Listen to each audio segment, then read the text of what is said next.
Hola amigos, ¿cómo están? Pues ya estamos de regreso a un episodio más. La verdad es que este es un episodio muy especial porque es la primera vez que estamos grabando afuera de nuestro estudio. Y qué mejor que con el artista Carlos Alberto Sánchez, quien nos ha invitado a su taller, a su galería. ¿Cómo estás, Carlos? Muy bien, muy contento, Hugo. Muchas gracias por venir, bienvenidos. Muchas gracias. Pues antes que nada te digo, muy agradecido por recibirnos. Sé que traes una agenda apretada y que nos diste un espacio porque viene la gira. Me decías que vienes con un proyecto importante. Te estuve checando, revisando y veo que andas bien movido. ¿Qué andas haciendo ahorita? Platícanos un poquito, Carlos. Bueno, ahorita estamos concretando unas participaciones en Europa para poder participar en unas ferias de arte por Barcelona, por Madrid y algunos otros lugares de España. Entonces, aparte de que pues afortunadamente esto me ha dado la oportunidad de iniciar y de retomar mis proyectos aquí mismo en Zacatecas con algunas galerías muy importantes que sí descuidé durante mucho tiempo por estar buscando y tumbando piedra, ¿no? Moliendo piedra para hacer nuevos caminos Sí. en otras partes. Y ahora, pues, siempre sí afortunadamente mucho trabajo y tratar de cubrir todos los compromisos de una manera muy digna, ¿no? Aquí encerrados en el taller. Fíjate que sin duda me gustaría que empezáramos por el principio. ¿Quién es Carlos Alberto Sánchez? Para quienes no te ubiquen, pues habrá mucha gente que ya sepan quién eres, que de tu trabajo, pero para quienes no tienen la oportunidad de conocerte, platícanos un poquito de ti, dónde naces, dónde te desarrollas, cómo fueron tus primeros años, Carlos. Sí, gracias. Mira, pues yo soy Carlos Alberto Sánchez Magallanes, un pintor zacatecano, nacido en Guadalajara, Jalisco. Allá me han preguntado muchas veces de dónde me considero. Incluso muchos artistas aquí de Zacatecas me consideran como un artista jalisciense. Allá tengo actividad, también tengo presencia, también tengo muchas amistades como vínculos artísticos, pero mi formación siempre la realicé aquí en Fresnillo. Los inicios estuve en talleres. Carlos, perdón, sí. Pero por ejemplo, naces en nada más, ahora sí que realmente naciste en Guadalajara, pero nunca viviste allá, ¿o? Sí, vivimos los primeros años. A partir de los 4 o 5 años, mis padres migraron para acá y ya sentaron cabeza aquí en Fresnillo. Y ellos iniciaron con un negocio. Claro. Entonces a nosotros pues ya nos metieron al Colegio Álvarez, aquí en Fresnillo. De ahí que pude tener conocimiento de la Casa Verde, porque por ahí pasábamos nosotros cuando salíamos del colegio. Y pues veíamos el mundo bohemio, ya existían las obras de Daniel Peralta, íbamos al Ágora. Aquí y había colecciones importantes de Francisco Goitia, de grandes artistas fresnillenses, y eso la verdad siempre me llamó mucho la atención, siempre despertó en mí una curiosidad, cómo lograban ellos esas luces, ese parecido con las personas, retratos, la figura humana, todo eso que era muy mágico. Luego el maestro Daniel Peralta hizo una obra que se llamó El hombre de la carreta, algo así, pero era muy dramática en el tema del oscurantismo, un caballo famélico muy magro y un carretonero bastante también impactante por su mirada, por la actitud que traía. Ese tipo de obras marcaron en mí, las emociones, marcaron mucha curiosidad y despertaron ese gusto por la pintura. Oye, Carlos, me platicas, me llama mucho la atención el tema que dices que desde niño, porque es una época de niño, ¿verdad? O de muy joven, sí. Cuando ya desarrollabas estos sentidos en los cuales veías la obra y decías, mira, esto me produce esto, me hace sentir lo otro, pero ¿Cómo es la adolescencia o cómo es la juventud o la niñez de un artista? ¿Se nace ya con esa corazonada? ¿Ya por ahí traes ese sentido desarrollado? Es como cuando un niño es quiere ser más bien doctor, bombero, futbolista. ¿Te pasó así o cómo fueron esos primeros años? Exactamente, igual que cualquier persona, tenemos una decisión de ser alguien en la vida. Yo, por ejemplo, siempre creí que iba a ser médico. Incluso entré a la Facultad de Medicina aquí en Zacatecas, en la UAS. Mira. Pero no era mi verdadera vocación. Yo, pues mis calificaciones no eran las más adecuadas. Y ese tipo de emociones fue cuando pues decidí no seguir estudiando medicina. Luego pues pasaron muchas cosas en mi vida. Tuve una adolescencia, digamos, solitaria. Nunca fui persona muy social. Uh-huh. Yo siempre buscaba la soledad y dibujaba mucho. Eso sí, siempre dibujé. Yo recuerdo que, bueno, ahora mis compañeros o amigos en esta etapa adulta, que luego nos encontramos y me decían, oye, yo tengo dibujos tuyos de niño, dibujabas siempre en la primaria. Mis travesuras eran dibujar a los maestros. Luego me tocaba el castigo del borrador volador, sí, o el reglazo en la mano. Pero eso no me importaba, de eso no me acordaba. Decían, tú eres de los más castigados, ¿no? Oye, pero fíjate cómo eran otras épocas, ¿verdad? Donde el liderazgo de los maestros se reflejaba a lo mejor de esa manera, y luego hoy vemos que el debate, o falso debate, no sé, de que luego ya esos niños salen acomplejados y traumados, y pues yo no te veo acomplejado ni traumado, ¿verdad? Esos complejos y esos traumas los saco y los libero a través de las texturas y los colores en mi lienzo, fíjate. Eso me ha ayudado a liberarme de muchas cosas que venimos cargando precisamente desde la infancia. Esto te ayuda a conectarte contigo mismo y de alguna manera sacas eso, ¿no? A través de tu trabajo. Me llamó mucho la atención el tema que decías, que tuviste una niñez de cierta forma muy solitaria. Uh-huh. ¿A qué te refieres con solitaria? ¿No salías a la calle a jugar? ¿A qué te referías con eso? Sí salía, pero los juegos no me... Fíjate, en una situación extraña, no me satisfacían. Por ejemplo, mis hermanos me dicen, a ti no te juntábamos cuando jugábamos al caico, a las canicas, así, porque había juegos que dibujabas carreteritas y chollitas y tenías que jugar. Dice, entonces tú te ponías a dibujar y empezabas a sacar formas, y ya cuando acuerdas ya estabas dibujando que un león, que un animal, un caballo, y se te olvidaba en la tierra con el dedo. Exacto. Entonces se te olvidaba lo simple que era el juego, y tú ya estabas tratando de imitar muchas cosas de la naturaleza. Decíamos, es que se ponía a dibujar y se olvida del juego. Entonces ya yo pienso que eso también ocasionaba que no me juntaran tanto ese tipo de juegos, fíjate. Entonces como que en la actualidad no sigo ningún deporte, por ejemplo. Yo veo aficionados del fútbol, básquet, etcétera, ¿no? Tampoco me llaman mucho los deportes. Claro.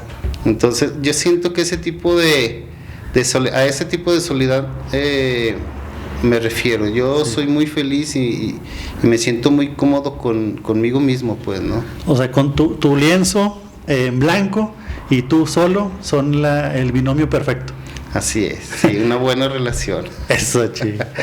Oye, Carlos, fíjate que me llamó la atención el tema que decías de que empezaste a estudiar medicina. ¿En qué momento o qué te pasó que desertaste de ese amor que tenías por las artes plásticas, artes plásticas? ¿Por qué te desviaste el camino? ¿Sucedió algo en ti en que dijo, no, sabes que esto no me va a dar? ¿O qué pasó que dejaste a un lado ese sueño? El sueño de ser médico. No, o sea, de que seguiste por el lado del médico y no le seguiste desde un inicio a la artisteada, por llamarlo. No, pues yo siento que son decisiones equivocadas, y que también tu entorno social o tu familia tienen mucha influencia en ese tema de la vocación desde niño. O sea, ¿qué quieres ser de grande? ¿Qué quieres estudiar? Y a veces no nos damos cuenta, pero condicionamos a nuestros hijos a hacer lo que nosotros quisimos o no pudimos ser. Entonces, a mí sí me gustaba mucho la medicina, ya me había adentrado en ella, hacía curaciones, participaba ya en cirugías como instrumentista, porque vivíamos muy cerca de un hospital, el Hospital Miguel Hidalgo, aquí en la 20 de noviembre, en la calle 20 de noviembre. Sí. Entonces nosotros vivíamos muy cerca, jugábamos en el hospital, o sea, nos íbamos ahí a hacer travesuras o qué sé yo. Entonces los doctores ya nos conocían desde niños, pues la mayoría. Sí. Y pues en algunos, pues sí, yo sentía que era mi vocación ser médico. Algunos me invitaban a hacer necropsias de ley al descanso aquí ya estando yo en la preparatoria.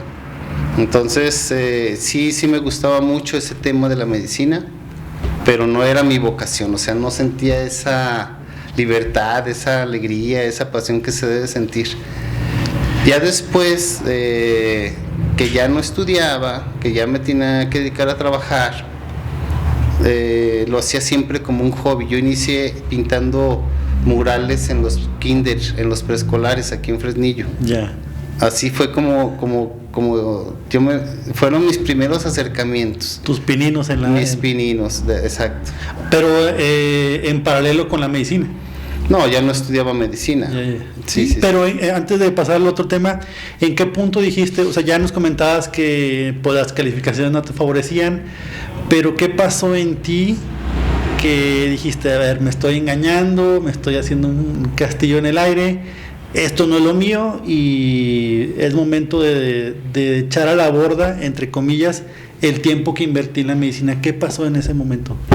Yo tuve que salir adelante, me casé muy joven y tuve que salir adelante con una familia, ¿no? Claro. Entonces ese tipo de necesidad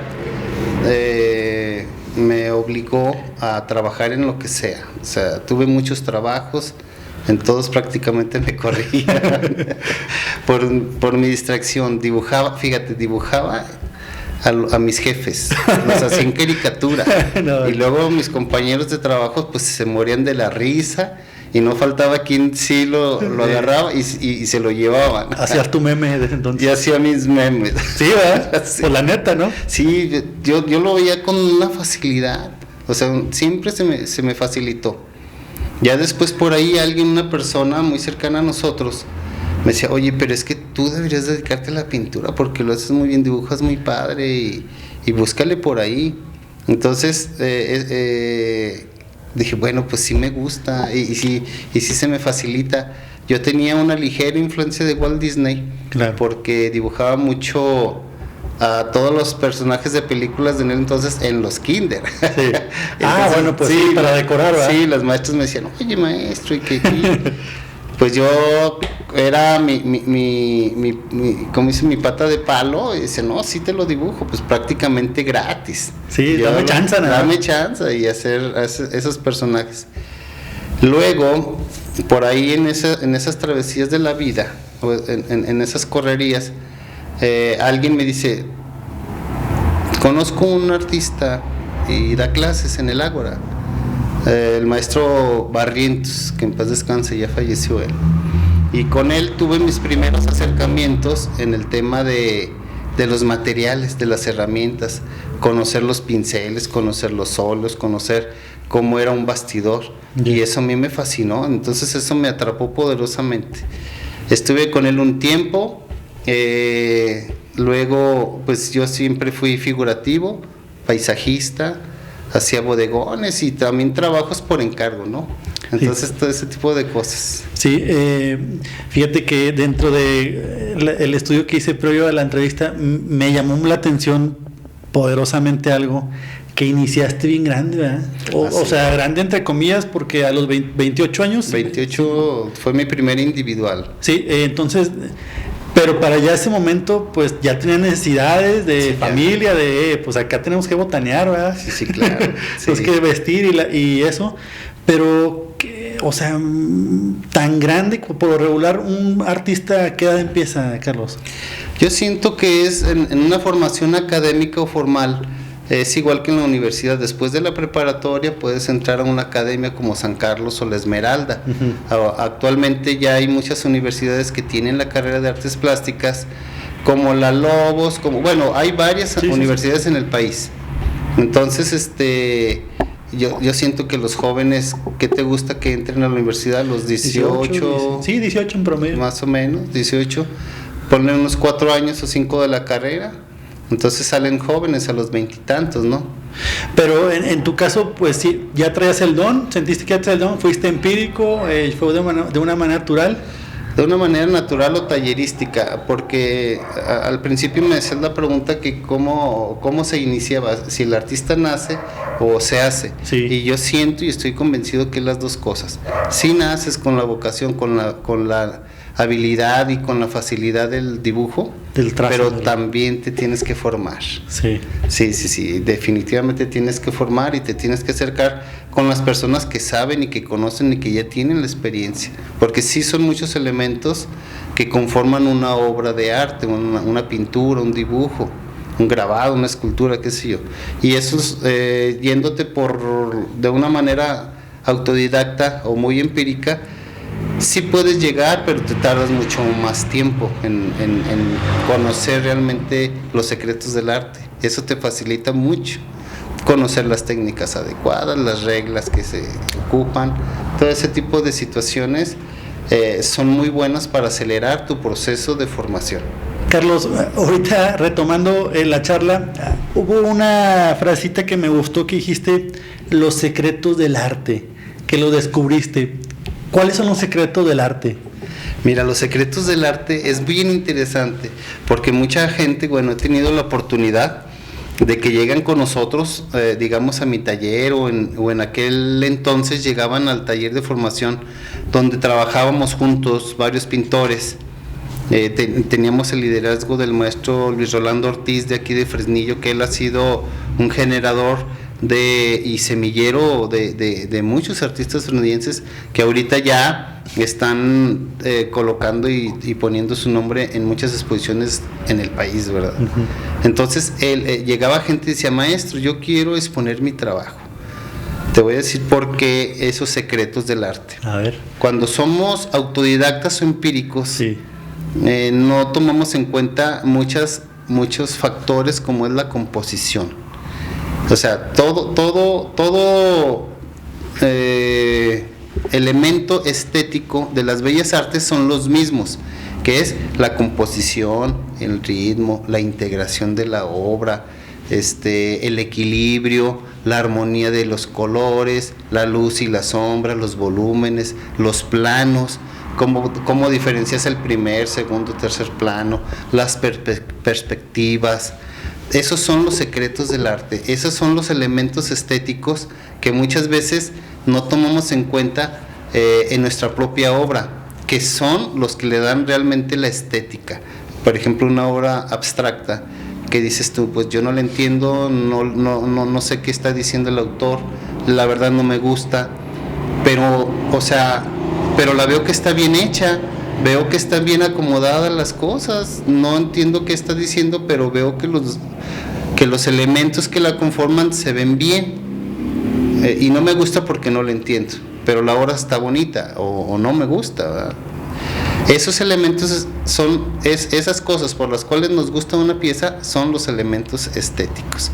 Y cuando copiamos, hacemos copia, que también es una manera de aprender, pero si no entendemos lo que estamos copiando, no entendemos cuando hagamos algo personal, algo propio, algo que sea de tu inspiración o de tu propia emoción, no vas a entender ese tipo de elementos que debe de conformar tu pieza.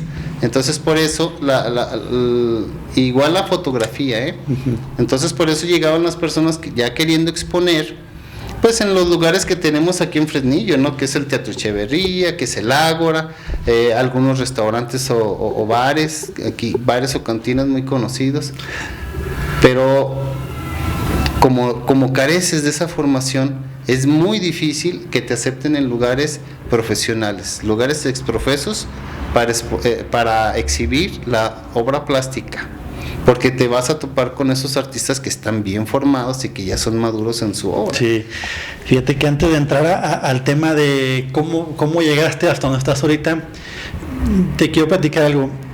Y ahorita me vino a mente, cuando yo estudié en Monterrey, en la Universidad Autónoma de Nuevo León, nuestra alma mater, mi servicio social lo hice haciendo recorridos en el Museo de Arte Contemporáneo, en el Marco. Y me acuerdo que me tocaron la de Pixar, la obra de Pixar, la obra de Foster and Partners, que es un arquitecto muy bueno, y de Paula Rego, una portuguesa. Y ella decía que el arte, porque su arte era como muy así, no sé ni cómo definirla, como rara, ¿no? El arte no, de cierta forma era como la comida, que es el arte culinario y que no tiene reglas ni formas, ni hasta como tú lo interpretes. En tu área, ¿cómo podrías definir que la gente no se involucre o no le llame la atención porque no entienda? ¿O cómo puede ser el ABC para que la gente pueda verdaderamente aceptar o ver lo que uno puede llegar a ver? Mira, se dice que el arte es para los artistas. Eso se dice. Y cuando un coleccionista empieza o inicia a comprar obra, ellos apuestan por la trayectoria, el currículum que respalda esa pieza, y que saben que apuestan a ese pintor o ese artista, que saben que su obra, igual que los bienes raíces, conforme el tiempo va a ir subiendo de precio. Claro. A veces compras más la firma que la pieza misma, es cuando la obra trasciende al propio artista. Entonces yo quiero entender, o tu pregunta, sí, en virtud de que por qué la gente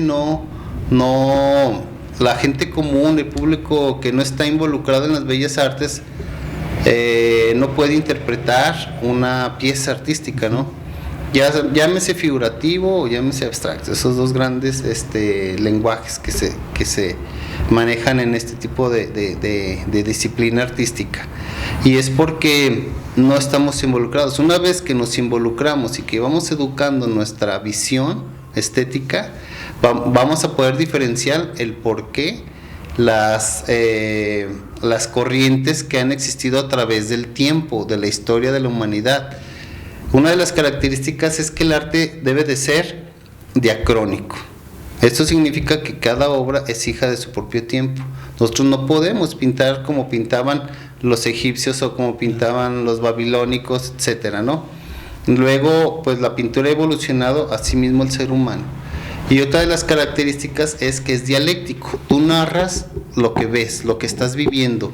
Ahorita, por ejemplo, esa es la contemporaneidad, de que, por ejemplo, nosotros estamos viviendo una época violenta en el país y en el mundo, pues estamos sufriendo de una pandemia, de una guerra, cosas esos todo mueven emociones en masa, no solamente los artistas.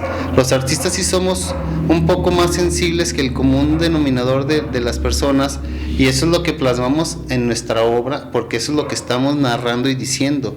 Tú cuando ves la historia del arte y notas un cuadro, sabes a qué época pertenece, sí, a qué época perteneció, el cubismo, fauvismo, etcétera, ¿no? Los impresionistas, sabes que pertenecieron a esa época. Ahorita nosotros estamos narrando a través de nuestra propia visión y de nuestras propias emociones y de nuestros propios lenguajes, lo que estamos viviendo en este momento, y que ahorita no lo notamos, pero en un futuro, digamos 50 años, cuando ya ninguno de nosotros esté, sí, esperemos esperemos que sí,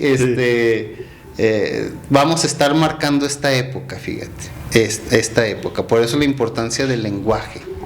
Fíjate que acabas de dar en el clavo, en el cual, y lo diste solo porque mi formación es estudié ciencias políticas, y todo lo asocio con el desarrollo social, ¿no? Y bien dices, ¿verdad? O sea, ¿no? Los artistas vamos plasmando el desarrollo social en nuestras pinturas o en nuestra arte. ¿Tú cómo ves en este par de años que hemos vivido del 19 a la fecha, o 3. Del desarrollo de tu arte, ¿está enfocada a lo que hemos vivido con la pandemia, con el tema de las guerras, con los conflictos sociales que estamos? ¿Sí lo plasmas o cómo le das ese enfoque social a tu obra? Definitivamente sí, fíjate, cuando inició, yo recuerdo que yo llevaba ya un camino muy trazado en mi trabajo. Carecía mucho de colores o carecía, bueno, no que careciera, sino que en ese momento mi temperamento, mi emoción no me los pedían, no me pedía la obra eso. Cuando entra la pandemia y que inició una etapa de incertidumbre, de miedo, de muchas dudas en la gente, que no había cura, que nos encerráramos. Bueno, yo tenía ya casi 20 años confinado, ¿verdad? Sí, por lo que nos platicas. Así es. Entonces, para mí fue algo que me movió y dije, bueno, con la técnica que estoy haciendo, creo que es el momento para cambiar. E hice una serie muy corta con el material del chapopote, que nosotros lo utilizamos en piedra y lo fundimos con calor. Y trabajamos a primera intención el salpicar el chapopote hirviendo a la tela que ya está previamente preparada para recibir esa técnica, y caía y logré hacer una pequeña colección figurativa, fíjate, de retratos, y retraté y plasmé en esa pequeña colección ese miedo, ese nerviosismo, esa ansiedad, porque también se generó mucha ansiedad en todos nosotros, de no saber qué iba a pasar, que hasta nos habían dicho 15 días, luego un mes, y ya van casi 3 años, como tú lo mencionas, ¿no? Sí. Estamos arrancando como el 3er año. Entonces yo dije, bueno, no sé qué vaya a pasar conmigo o con mi familia, y yo no me quiero quedar con las ganas de notar el dibujo que ha evolucionado a través de estos 20 y tantos años. ¿Cómo sería algo figurativo con los materiales que trabajo en el lenguaje abstracto? ¿Cómo sería un tema figurativo? Y salieron cosas bastante interesantes, te digo, muy tenebrosas también, sí, porque yo mismo me sentía como raro al ver eso, pero parecían algunos. Hice un autorretrato, mis ojos, porque por nuestros ojos entra todas las emociones, entra la belleza, entra la luz, entran los colores. Entonces hice un autorretrato de mis ojos que medían 1 metro como por 3 metros, algo así, algo muy padre, que parecía un realismo, pero cuando te acercabas pues veías toda la textura del chapopote y esos bloqueos que hago con hoja de plata. Y entonces sí salió algo muy interesante. Luego esto siguió continuando. En lo personal, la gente inició, fíjate, un fenómeno extraño, a pedirme obra, y a pedirme obra, y a pedirme obra. Y yo me dediqué a meterme más de lleno al taller, pero me pedían la obra abstracta porque es la que conocen, lo que conocen de mí, es lo que yo he proyectado en muchas partes. Teníamos muchos compromisos de exposiciones en el extranjero, por ejemplo la de Nueva York, que esas empezaron a posponerse. Ya teníamos maletas hechas para ir a Nueva York y mucha emoción, pero se empezaron a posponer. Yo sí creí que esto iba a detenerse y que yo no sabía qué iba a hacer de nosotros, pero afortunadamente en mi caso no fue así. Cada día hubo más trabajo, lo que yo tenía ya preparado del stock en mi taller desapareció, o sea, todo se fue. Bien.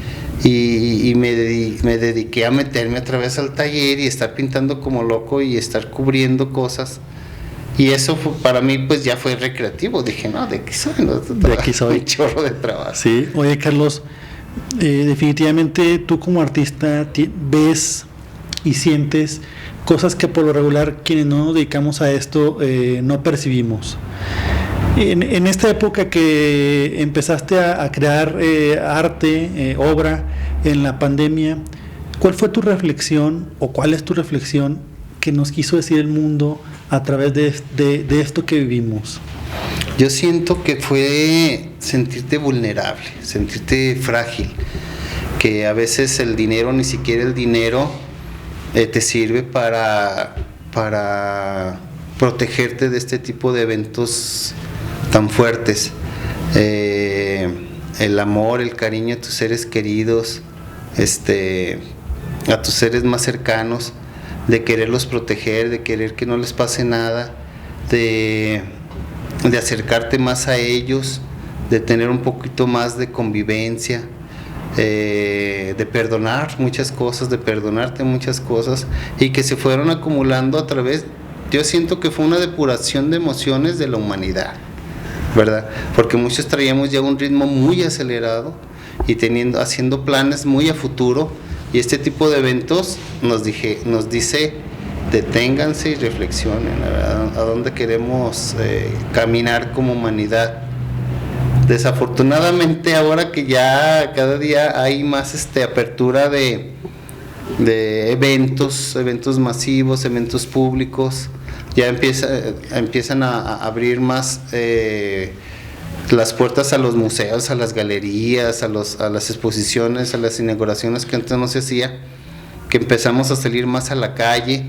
Notamos todo lo contrario, fíjate. Yo en lo personal, yo veo a la gente como más agresiva en la calle, te pitan el claxon, se te atraviesan, todo eso, y dices tú, como que muchas personas se aceleraron aún más. Claro.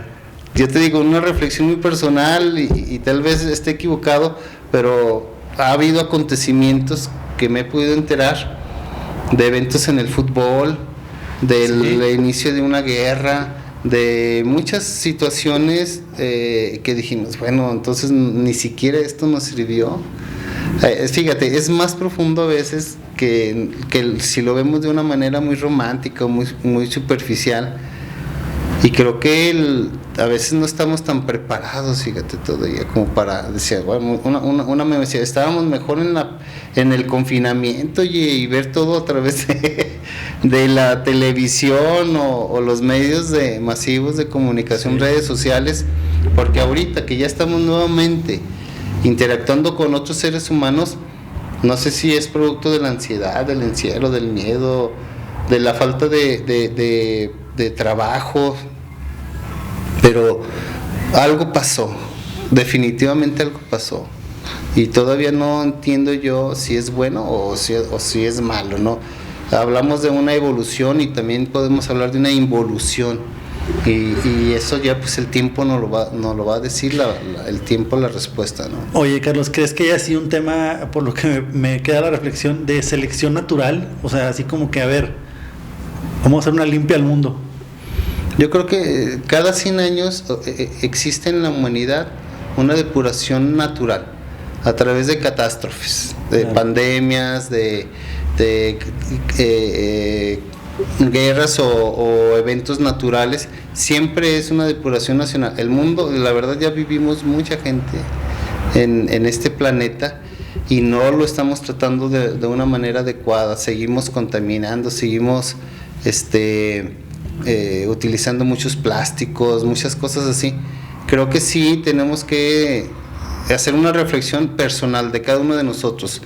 Cómo cuidamos el agua, cómo cuidamos la energía, cómo cuidamos al prójimo, que es el próximo, ¿no? Tus vecinos, tu familia, pues inicias desde tu familia. Creo que sí nos hace mucha falta todavía como humanidad madurar un poquito más. ¿A qué crees que se debe? Platicabas ahorita que en tus primeros años viviendo ya aquí en Fresnillo, pues las convivencias eran otras, ¿verdad? Los maestros eran otras, formación. ¿A qué crees que se debe que ese distanciamiento social? Fíjate que es una buena pregunta. Yo considero que todo distanciamiento social inicia en la familia, en los valores, en tus padres, en la convivencia con tus propios hermanos, y luego en tu entorno social, donde vives, desde el barrio donde vives, desde la ciudad donde vives, y así nos vamos, ¿no? A lo macro, hasta en el propio mundo donde vivimos, ¿verdad? Ese mundo que lo vamos generando de manera interna. Creo que el cambio siempre debe de existir de adentro hacia afuera. O sea, yo voy a recibir lo que doy. Hay una frase muy padre que dice que somos lo que damos y damos lo que somos. A veces no nos gusta lo que recibimos, pero no nos percatamos de lo que estamos dando. Oye, Carlos, retomando el tema de tu carrera ya como artista, empezaste a los 28 años y ahorita le metí un poquito de pausa para tocar estos primeros temas más sociales. ¿Cómo empezaste a darte cuenta de que una vez que ya iniciaste, mira, sí se dan aquí, sí me está yendo bien, este es mi camino, pero ¿cuál fue ese destape? O sea, ¿en qué momento dijiste, de aquí soy? Ya, o sea, ya como carrera. Ok, mira, yo inicié en los talleres de formación como en el 96 más o menos. O sea, yo tenía como 26 años. Los ejercicios de caligrafía en el dibujo son tan simples, hacer caracolitos, hacer líneas, hacer puntos, figuras geométricas a mano alzada, todo eso, y para mí fue algo muy obsesivo. Yo juntaba mucho material de recicle. Cuando en aquellos años había centros comerciales aquí, daban mucha publicidad de como, no recuerdo cómo les llamaban, eran como volantes. Sí. Yo a veces les decía a los chavitos que me encontraba en la calle que traían un montón repartiéndolos, y les decía, oye, te doy 10 pesos y me los das todos, ¿no? No, que dame 20 pesos, órale, se los daban, me daba el montón a mí, y esos eran los que yo llenaba en la parte de atrás, reciclando todo eso, todos mis dibujos, mis ejercicios caligráficos. Entonces cuando llegaba al taller, pues ya representaba un avance importante en mi oficio, ¿no? Del dibujo. Ya cuando entró a la pintura, igual yo fui muy terco y muy necio en el tema de la pintura, estudiarla, y te decía de esos secretos, ¿no? La teoría del color. El color es muy importante en la pintura, es una ciencia. Uh-huh. El color no es una intuición. Ya después lo utilizas de manera intuitiva, pero el color es una ciencia exacta. Son los colores luz, los colores pigmento. Y luego, y leer mucha historia del arte, uh-huh. Escuelas de vanguardia, y por qué era famoso Picasso, por qué era famoso Kandinsky, por qué era famoso Diego Rivera, y leer muchas biografías acerca de ellos y saber quiénes eran esos grandes personajes y por qué, a veces si sus pinturas eran tan feas como las de Frida Kahlo, eran tan famosas y tan importantes, ¿no? ¿Cuál era el encanto, no? ¿Cuál era el encanto? ¿Qué es lo que la historia o los historiadores o los críticos de arte veían que yo no? Si yo era sensible también, entonces yo quería un reconocimiento.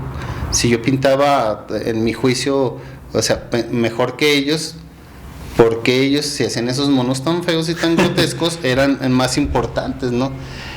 Cuando lees y tienes esa información, entiendes el porqué, que es la personalización de tu propio estilo, estarla pasando por muchos filtros que existen en la pintura, desde el rechazo, desde la aceptación, desde la terquedad, hasta encontrar el reconocimiento, ¿no? de las personas que saben. Después de mi primera exposición individual, que fue en el Teatro Echeverría, fíjate, una exposición muy humilde, una exposición muy sencilla, pero que tuvo mucha aceptación. ¿Estamos hablando de qué año más o menos? En el 2000, en el año 2000, en el 98. O sea, estamos hablando de hace 14 años, no, 24 años más o menos. 24 años, exactamente. Que fue tu primera exposición en... Sí, yo tenía, exacto, entonces... estuve en el taller Julio, después de ahí me gané una beca aquí del Instituto Zacatecano. Eso ya me permitió ir a Zacatecas, al taller Julio Ruelas, sí. Aprender el oficio de la gráfica. Entonces Alejandro vio mi trabajo, lo empezó a impulsar, me empezó a recomendar a otros lugares, a otras galerías. Entré a la Galería Irma Valerio muy joven. Oye, Carlos, perdón que interrumpa. El arte es como el fútbol. Yo sé que no eres muy futbolero, como dijiste, pero sí, no. Es un ejemplo muy, muy básico.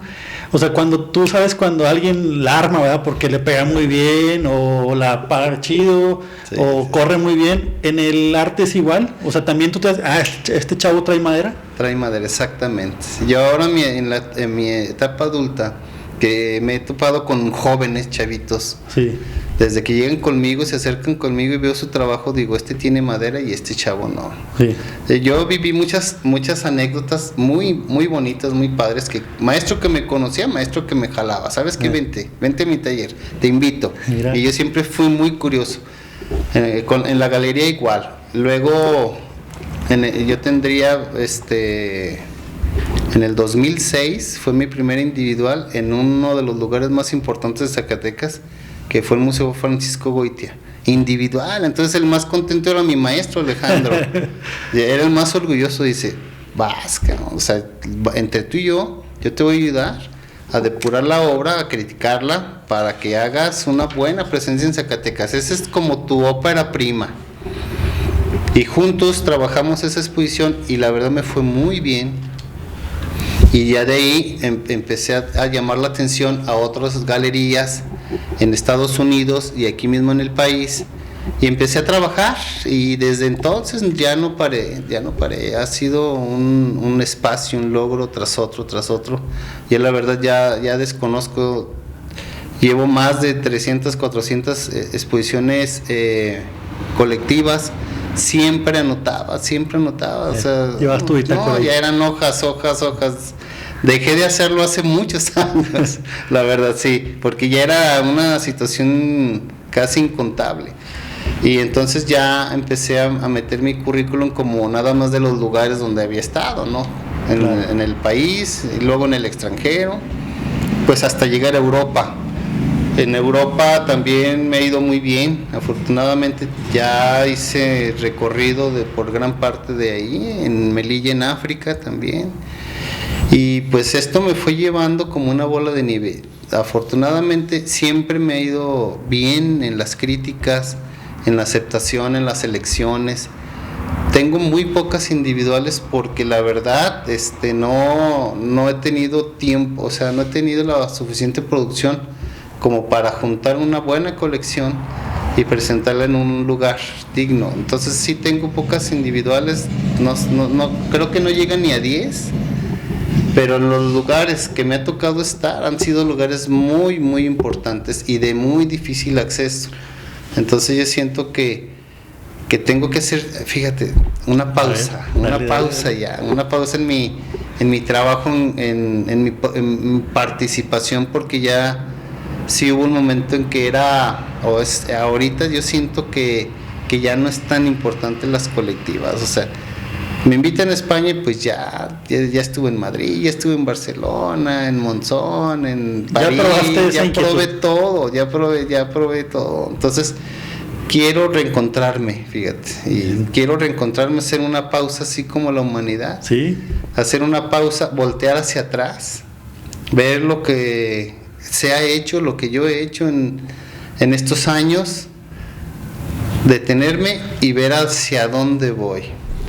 Creo que ese es el momento. Y te mencionaba hace rato. Sí. Ahora sí que un corte de caja. Un corte de caja. Vamos a hacer un recuento de daños. Oye, ¿cómo fue esa primera experiencia? Ya nos dijiste cómo pues, te sentiste bien orgulloso la primera vez que expusiste en Echeverría y luego ya en Zacatecas. Pero ¿cómo se da esa primera oportunidad? Supongo que habrá sido genial cuando te invitan al extranjero. Supongo que pues debe ser algo muy gratificante. Platícanos esa primera experiencia. Mira, a veces por la juventud, y les comentaba hace rato, es el ego de querer que todo el mundo se enterara que iba a ir la primera exposición que tuve en el extranjero la organizó la Galería Irma Valerio y fue en Costa Mesa, California, donde llevó pues a lo más representativo de los artistas zacatecanos, que era el maestro Manuel Felgueres, Ismael Guardado, Alfonso López Monreal, Alejandro Navas, o sea, todos los fuertes de aquel entonces, y como jóvenes promesas me lleva a mí. Entonces yo pues lo quería gritar a los cuatro vientos, que todo mundo se enterara, pero la reacción de mi comunidad artística no fue tan agradable, como diciendo, ay, no manches, ¿a ti por qué, no? O cómo les invítanos a nosotros también. Hay unas reacciones, fíjate, yo siento que es lo profesional, que yo nunca lo he sentido. Claro. A mí el éxito de los demás es como si fuera el propio. ¿Te satisface? Me satisface. Desde muy joven mi padre me dijo una vez, mira, la envidia, cámbiala por admiración y duele menos. Entonces dije, a ver, ¿cómo es eso? No, sí, que este chavito trae unos patines nuevos y tú traes unos viejitos, por ejemplo. Entonces le tienes envidia, un sentimiento negativo que te hace daño a ti, porque él no se los va a quitar y te los va a dar a ti. Sí, ¿no? Pero si los admiras, dices, qué padre. Entonces hay algo, funciona algo en el universo que luego te llegan a ti también, esos patines nuevos. Pero cuando lo haces de manera negativa, nunca te llegan. Claro. Por eso es más bonito, yo lo entendí así. Y el tema de desaprender, porque a veces no entendemos muchas situaciones. Si tú quieres metafísicas, filosóficas, psicológicas, de energía, ¿no? Qué sé yo. Pero yo practico ese tipo de mentalidad positiva. A tener una actitud mental positiva siempre. Creer es crear. Creer es crear. Y dice un proverbio, ¿no? Que mi padre también lo decía mucho. A ver. Como piensas, vibras, y como vibras, atraes. Y la envidia es una mala vibración, entonces tú vas a traer cosas negativas, o sea, el dolor de no poderlo tener, la impotencia de no poderlo hacer, qué sé yo. Pero si admiras a esa persona, entonces estás vibrando en positivo y el universo se va a conspirar a tu favor para que tú también tengas esos patines nuevos. Y yo me daba cuenta y funcionaba.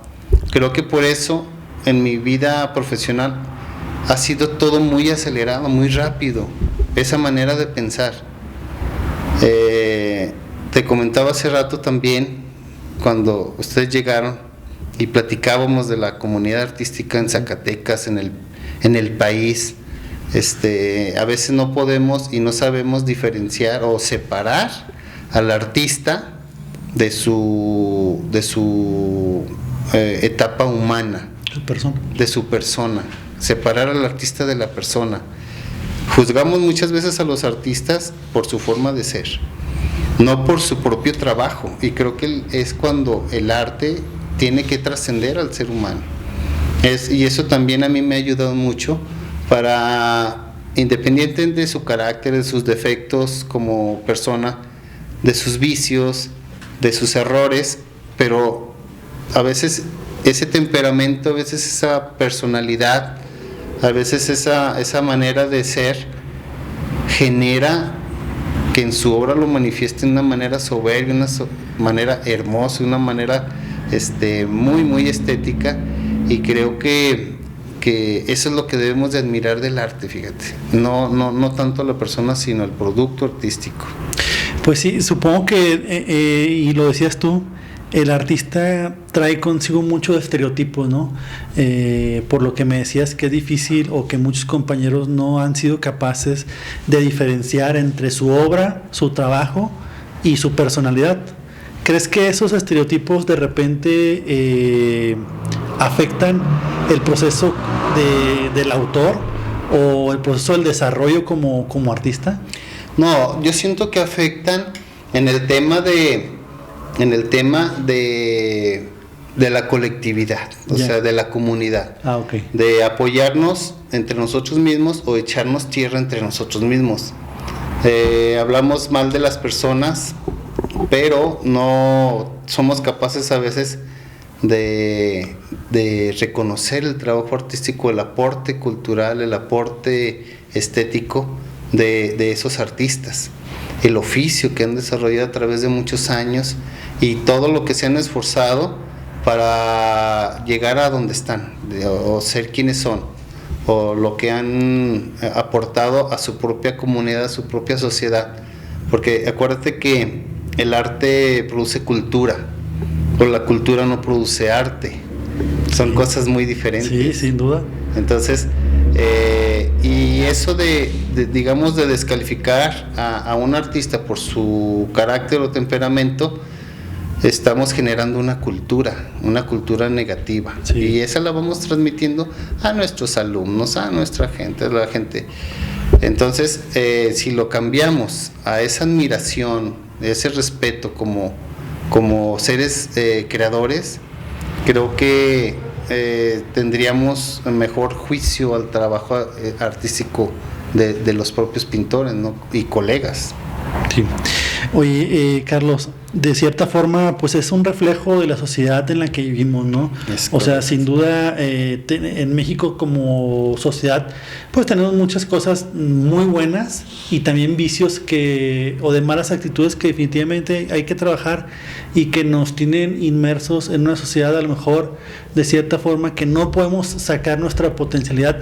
Por eso que dices tú, ¿verdad? Porque preferimos a veces jalarle para que no crezcas, que la envidia, que el celo. Entonces, de cierta forma, sí es un reflejo de la sociedad y el gremio del artista no está exento de eso, ¿verdad? No estamos exentos de eso. Decía Jesucristo, ¿no? Que no solo de pan vive el hombre, también existe la parte espiritual. Entonces el arte alimenta esa parte espiritual.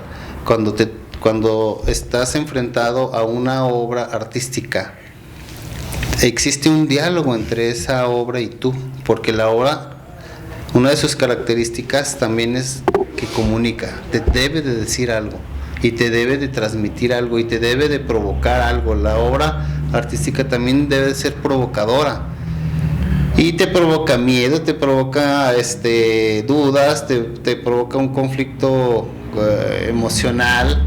Eso es parte de la obra, pero también te produce placer, también te provoca emociones bonitas, también te provoca recuerdos hermosos.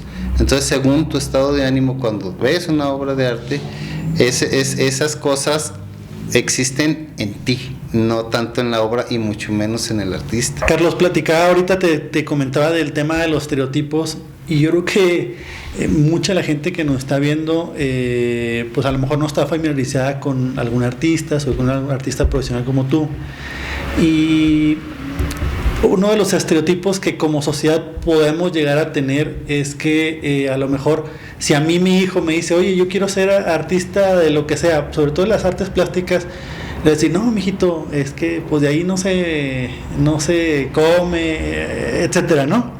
O no es una buena carrera, no te va a remunerar bien, no hay futuro, hay altibajos.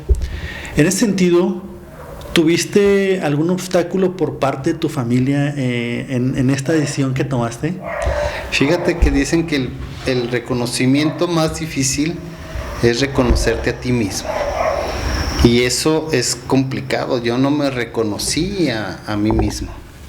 Después el reconocimiento de tu propia familia, porque si no tienes un antecedente familiar o un referente, pues dicen, ¿por qué le da por pintar o cantar o qué hace ahí? Aquí somos músicos, ¿verdad? Deberías dedicarte a un trabajo real, ¿no? Sí. Por eso te decía, este es un tema de vocación.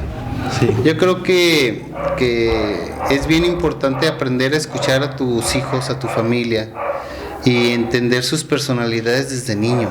Se dice que hasta los 7 años tú ya formaste una vocación, ya se te nota, pero a veces como padres no somos tan sensibles de observar cada talento de nuestros hijos. Muchas personas dicen, ¿yo cómo puedo identificar mi talento? ¿Verdad? Porque yo siento que no tengo ningún talento.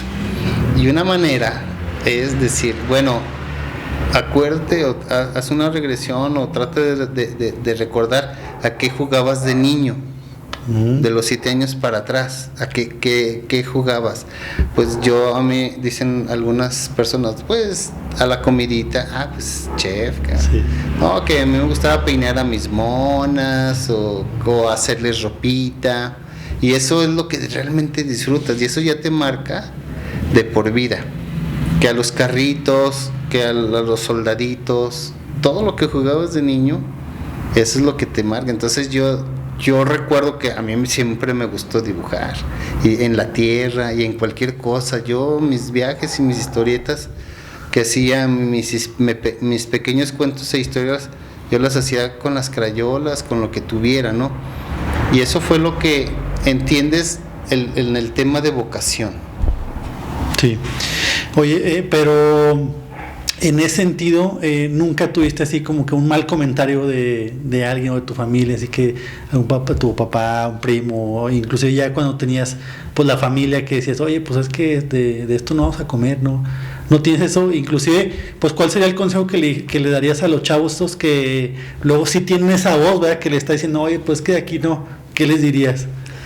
Pues hay que ser perseverantes, fíjate, perseguir tus sueños. En mi caso muy personal, tuve que ver mucho, ir a los museos, ir a las galerías, y ya te vas formando visualmente. Acercarse a los talleres de formación. Afortunadamente aquí en Fresnillo, y sé que en Zacatecas también, hay muchos talleres de formación desde niños, desde preescolar, o sea, niños pequeños que ya van a sus talleres a aprender a dibujar, a jugar con los colores, con los materiales, y empiezan a tener ellos ese tipo de acercamientos. Sí es muy difícil, sí es complejo al principio. Ya después viene la recompensa por ser perseverantes, pues. Sí, fíjate que una de los nombres en un inicio que le queríamos poner a este podcast era Rebelde. Uh-huh. Y tú has tocado mucho el tema, una palabra que me gusta mucho, que es terco. Ajá. O sea, terco y necio. Sí, o sea, cuchito, palo, como decían nuestras abuelitas, ¿verdad? Así, como chingas, ¿verdad? Como cuchito de palo. Sí. Entonces eres terco. Sí. ¿Te consideras una persona rebelde en ese sentido? Por supuesto que sí. Yo me he revelado a muchas cosas, a muchos paradigmas, a muchos clichés. Hubo muchas veces, no una ni dos, hubo varias veces que yo decidí ya no volver a pintar. O sea, no, yo tengo que realmente dedicarme a otra cosa que me deje dinero, ¿no? Pero siempre en esas crisis existenciales que son muy naturales. Crisis significa crecer, en realidad. Las crisis te sirven para crecer, creer en ti. Y ese tipo de crisis que me llegaban en ese entonces, que yo decidía guardar mis pinceles de por vida, sí. Definitivamente ya, basta, ahí muere. Los voy a quemar mañana. Siempre me llegaba una invitación. Oye, que vamos a tener este proyecto muy importante, te invitamos. Y yo decía, bueno, nomás hago ese cuadro y ya, muere. ¿No? Y ahí muere. Y pues se vendía y cosas así que para mí eran satisfactorias porque es dinero con el que no cuentas. Uh-huh. Y de pronto te llega bocanada, y dices, no, va, y le seguimos, y de aquí es. Y entonces siempre hubo ese tipo de estímulos en mi persona que me han empujado a llegar, ¿no? a cumplir mis sueños, ¿no? de conocer otros países, otras culturas, otra arquitectura, otras comidas, qué sé yo, otro tipo de personas. ¿Te imaginaste algún día que ese niño que jugaba a las canicas, a los caicos, como se dice aquí, que trazaba en la tierra lo que tú sentías, iba un día a exponer en África, en Italia, en Venecia? Sé que eres muy bien recibido siempre en Venecia, sí, gracias. En España. ¿Fue tu sueño que se cristalizó así? ¿Qué sentiste en ese momento? La verdad nunca lo imaginé, nunca lo imaginé. Yo siempre vi ese tipo de situaciones como inalcanzables y muy lejanas, y de pronto te llega la invitación, no sabes ni de dónde, ni quién te la por ejemplo la de Venecia, me llega la invitación por un Messenger. Adiós. En mi Facebook. Sí. Y pues a investigar quién es esta. ¿Y será verdad? Persona, ¿será verdad? ¿Será mentira? ¿Qué está pasando? Lo padre aquí es que hay gente muy audaz que siempre está buscando los espacios y siempre está buscando que se le tomen en cuenta, que los inviten a alguna exposición, que se dieron cuenta. A mí afortunadamente me han llegado invitaciones, entonces yo creo que también es una parte importante que te llegue la invitación, que te debe de llegar, no debes, o sea, te digo, hay diferentes maneras de pensar y diferentes criterios, pero creo que lo que es para ti aunque te quites, ¿verdad? Sí, ¿verdad? Y cuando no, aunque te pongas, y ahí estás buscando las oportunidades, cada uno, y es respetable la manera de pensar y de actuar, pero cuando eres honesto contigo mismo, cuando eres auténtico, cuando eres realmente estás haciendo para lo que naciste y obedeciendo tu vocación, es cuando se dan y cuando te llegan las cosas solas, definitivamente. En tu caso, ¿ha sido así? En mi caso ha sido. ¿Cuál ha sido la exposición fuera de México que te has sentido más realizado? Que dijiste, ay, güey, aquí sabía, a lo mejor me llamó atención la de Melilla en África, muy cerca de España, pero ¿cuál te causó así más satisfacción? Bueno, fíjate, te voy a platicar de esa exposición. Esa invitación llega de España a través de la UNESCO. El organizador vio una exposición que teníamos nosotros en Madrid, y de ahí surge como esa conexión. Oye, ¿quién es este pintor? Pues es mexicano. Ok, ¿de dónde es? Y quiero su contacto, y así fue como nos llegó, a través de siempre de ver, de estar. Yo me imagino que es el lugar y el momento perfecto, ¿no? El correcto. Entonces es como llegó ese tipo de invitación. Obviamente me ilusionan mucho, todas las exposiciones me ilusionan mucho. Siempre es como cuando un hijo mete, seguramente en el fútbol, sí, mete un gol, sí, te emocionas de ese hijo, ¿no? Sí, sí. Ese es mi hijo.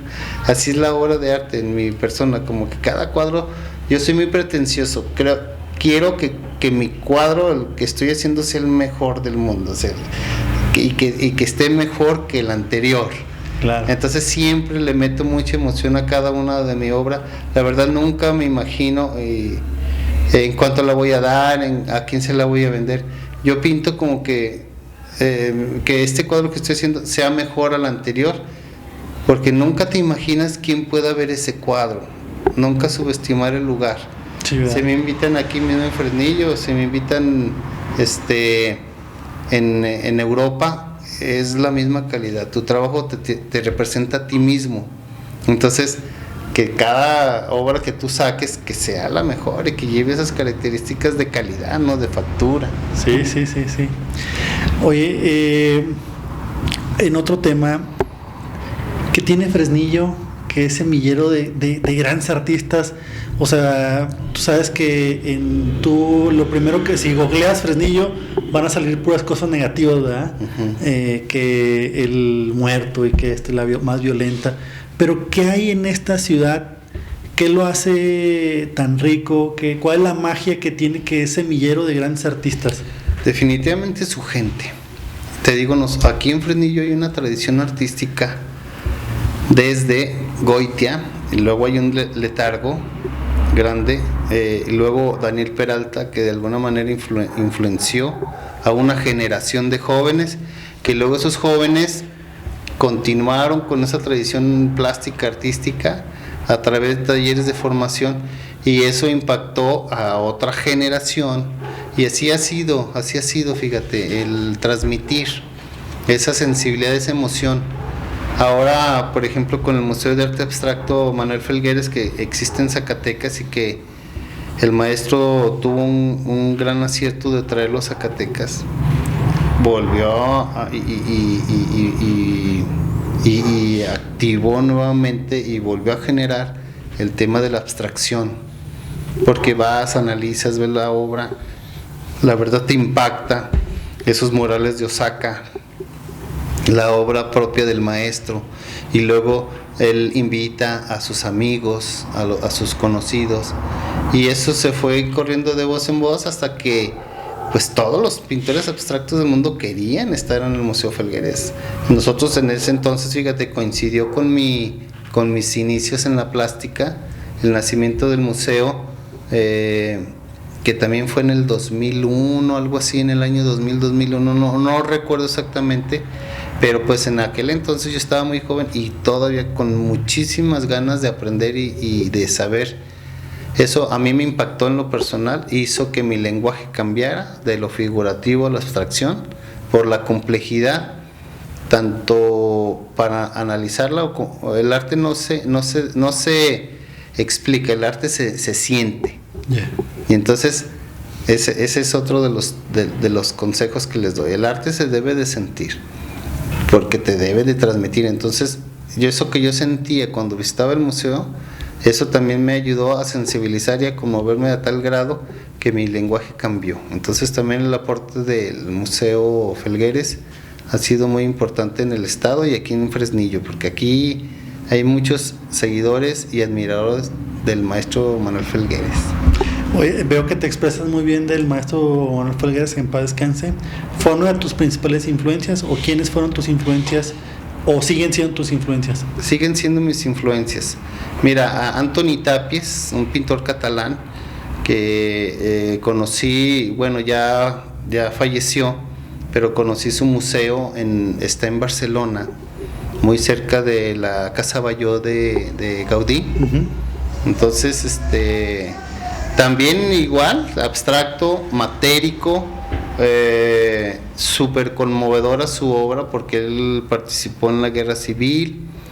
Bueno, sí. de mis grandes influencias ha sido Tapies, ha sido Rufino Tamayo, sí, de Oaxaca, sí. Por supuesto el maestro Manuel Felgueres, y normalmente han sido pintores abstractos los que me han movido mucho el tapete. ¿¿Tuviste relación personal con el maestro Manuel Felgueres? Sí, por supuesto. ¿Cómo era? Muy buena gente, muy humilde, muy sencillo, a pesar del gran monstruo que fue en la plástica nacional y mundial. Siempre fue muy generoso, muy amable. Le gustaba platicar contigo, llenarte de consejos, sí, y súper sencillo. Estabas hablando, no sé, con alguien de la familia. Así. Aparte se sentía así como bonachón, ¿no? Así como que alguien... Sí. En su momento, en su juventud, seguramente fue otro rebelde, ¿no? Sí, un rebelde muy importante en la historia del arte nacional, porque él encabezó la generación de la ruptura. Él decía que no era una ruptura, que más bien era una apertura del muralismo nacional mexicano, sí, de David Alfaro Siqueiros, Diego Rivera, esa importante generación que es la única escuela nacional mexicana, pues, que ha sido reconocida en la historia del arte universal. Ellos fueron rebeldes y dijeron: no, nosotros traemos otra onda, queremos que nuestro lenguaje sea más universal. Lilia Carrillo, Vicente Rojo, José Luis Cuevas, esa importante generación se rebelaron ante lo establecido, hicieron su propio movimiento y ya de ellos pues surgimos nosotros, ¿no? Se te fue por el camino bien. Sí. A ver, córtale, güey. Pues ahí después de un pequeño incidente, porque mira, aquí el maestro nos tiene muy bien atendido, ¿verdad? Sí, sí, nos tiene aquí bien aceitada la garganta. Pues ya recuperamos la voz. Maestro Carlos, ya para ir cerrando, ¿cuál consideras que es el reto que tenemos como país para poder seguir fomentando las artes plásticas? Definitivamente creo que es un gran canal de conducción para poder sanear nuestra sociedad, para poder retomar inclusive hasta la paz que nos hace tanta falta. Pero ¿cuál es el reto como país que tenemos en ese sentido? ¿Y tú cómo lo ves como artista que eres? Pues el reto, mira, yo te decía de los retos, ¿no? El reto es con uno mismo. Si yo no cambio, difícilmente voy a cambiar a una sociedad. El cambio es entre nosotros, ser cada día mejores individuos. Sí separar el tema del arte con la persona. Te digo, todos tenemos errores, pero el chiste es reconocerlos para poderlos cambiar. Si no los reconocemos, no vamos a poder cambiar. Desafortunadamente este gobierno, como muchos otros, han recortado el presupuesto para la cultura, y la cultura y el arte son movimientos muy importantes que tienen un impacto impresionante, sobre todo en los niños, como para haber recortado ese tipo de apoyos y estímulos a los creadores, ¿no? Sí les comentaba que de alguna manera el arte es muy difícil y que al principio pues todos tenemos que vernos en la necesidad de tener otros trabajos y otros ingresos para cubrir lo urgente, no lo importante. Sí, pero bueno, creo que eso nos pasa a todos, ¿verdad? Los que luego perseguimos un sueño.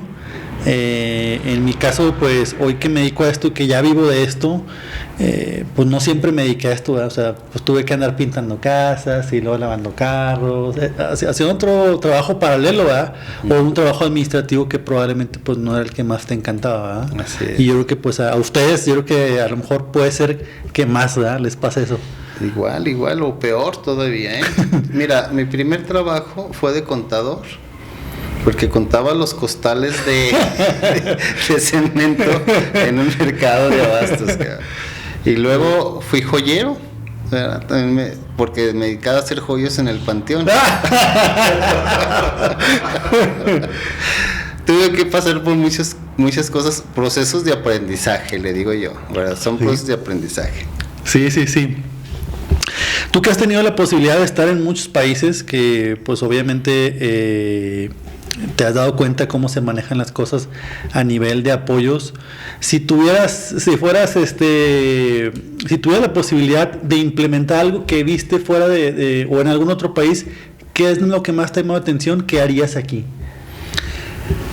Fíjate, en otros países he notado que los artistas tienen mucha obra pública, esculturas, murales. Aquí en México no es tanto, por lo menos aquí en el estado de Zacatecas hay algunos artistas que nosotros les llamamos artistas de la corte, ¿verdad?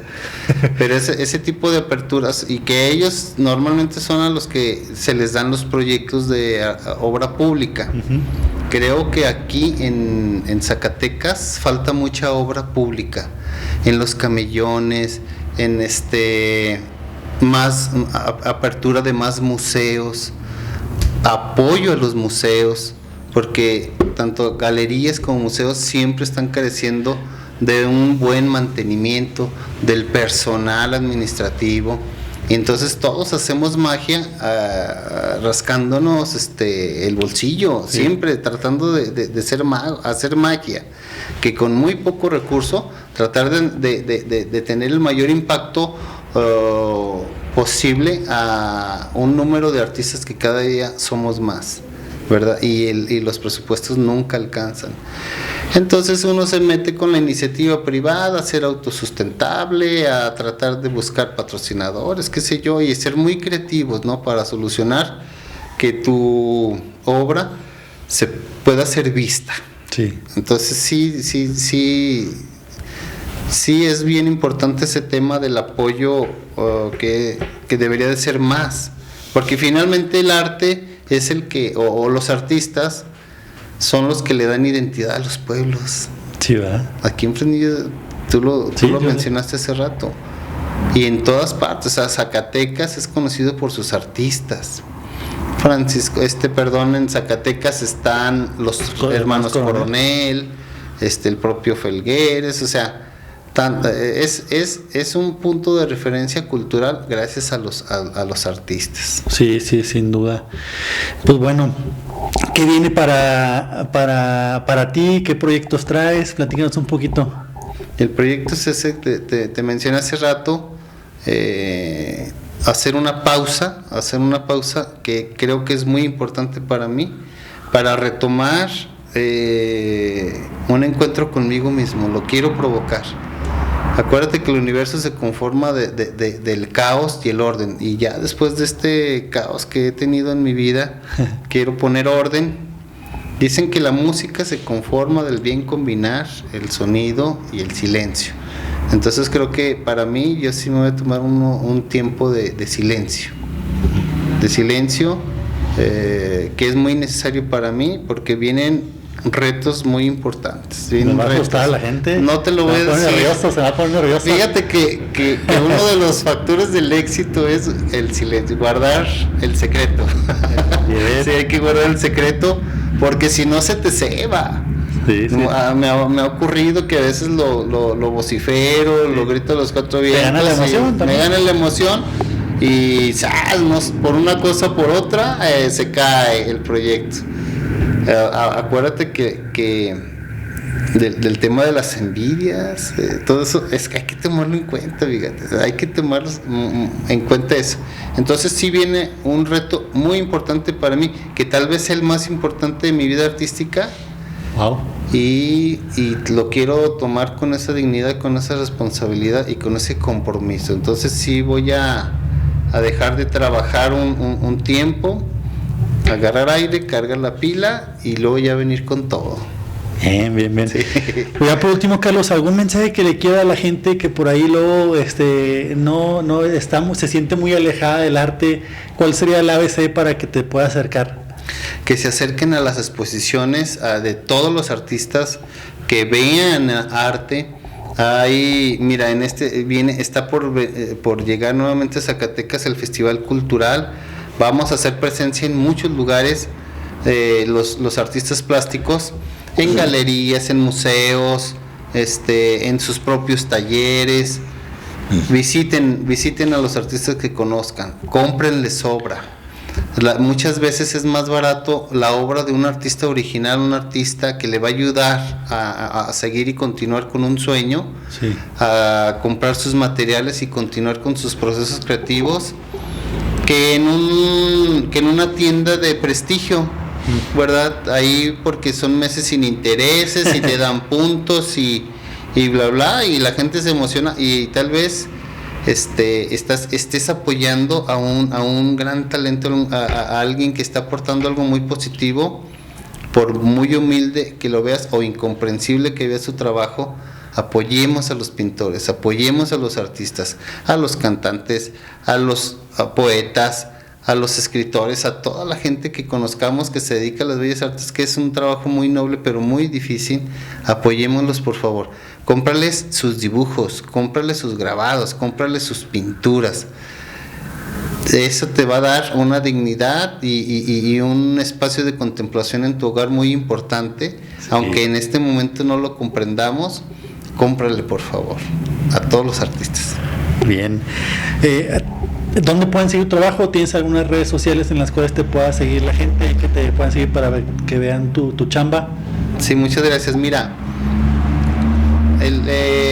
mi Facebook es Carlos Alberto Sánchez, artista. O tengo un Instagram que se llama Crónica 5 con letra, todo con letra, Crónica 5 con letra también. Sí. Mi nombre es Carlos Alberto Sánchez, y proyectos así a corto plazo es mi participación en el Festival Cultural.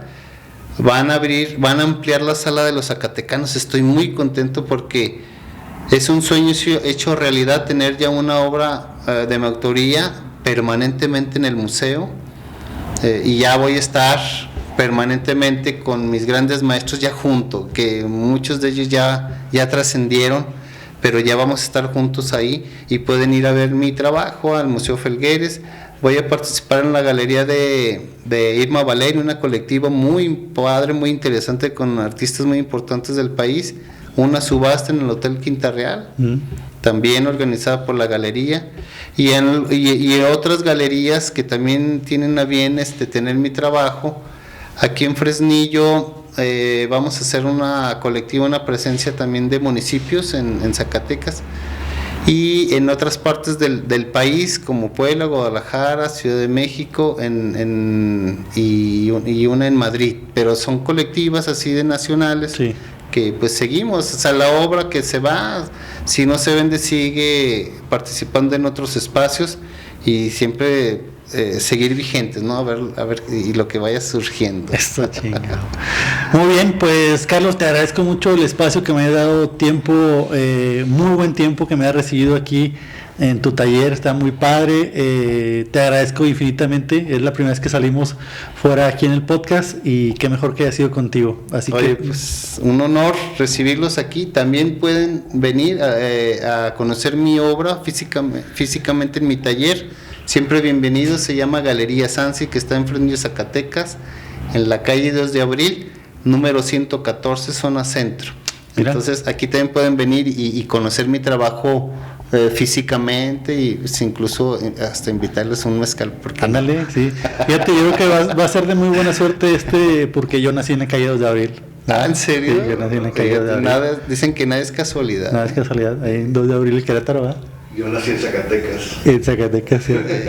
Pues muchas felicidades. Pues bueno, pues te agradezco mucho, les agradezco mucho a todos los que nos han seguido hasta este punto. Les recuerdo que estamos en YouTube, en Facebook, Twitter, Instagram, en Spotify. Y bueno, pues los invito a que sigan apoyando este proyecto y nos vemos en el próximo episodio. Muchas gracias, Carlos. Muchas gracias a ustedes.